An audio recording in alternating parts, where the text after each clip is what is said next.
এর আগের ব্লগে আমি দেখিয়েছিলাম যে আমরা খুঁটি পুজোয় ছিলাম, তো এখন আমরা যাচ্ছি ওইখান থেকে সোজা এই যে ওই যে কথায় আছে রথ টানলে দুর্গা আসে। আর দুর্গাপুজো তো মাত্র কয়েকদিনই বাকি, আর আমাদের ভাটপাড়ার দুর্গাপুজোর তো কোনো কথাই নেই। এই বাবুপাড়ার রানীমার কথা তো সবার জানাই আছে। কাঁসার ঘণ্টার আওয়াজ শুনে বুঝতেই পারছেন যে সামনে পুজো চলছে। আর এইটা হচ্ছে আমাদের বাবুপাড়া গঙ্গাঘাট, এইখানে আমার ছোটো ননদের বাড়ি। আর এইখানে এই যে সামনে দেখছেন কত বড় রথটা, এই রথটা প্রতি বছরই আমাদের ভাটপাড়া পুরো মেন রাস্তা ঘোরে। তাহলে চলুন এবার জগন্নাথ দর্শন করে আসি। আর এইখানে চলছে মহাপ্রভুর জগন্নাথের পুজো হয়ে গেছে, আর ঠাকুরকে ভোগ দেওয়াও হয়ে গেছে। আমার একটু আসতে বেশ অনেকটাই দেরি হয়ে গেল, একটু না।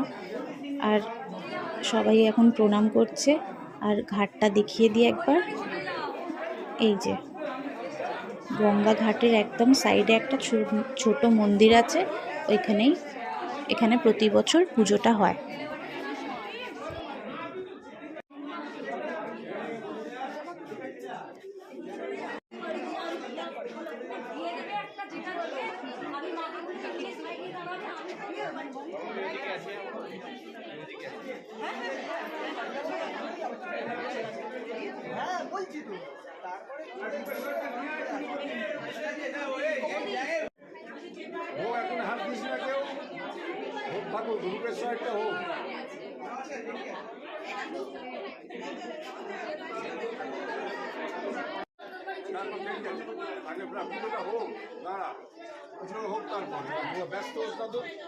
পুজো দেবে না জানে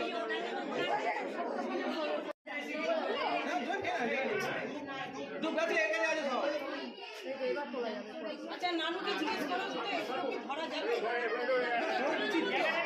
একটু সাইডে ওদি একটা চাপা নেই উপরে কিছু নাও চাপা নেই হবে না অত ঢুকে যাবে আমি নিয়ে এসেছি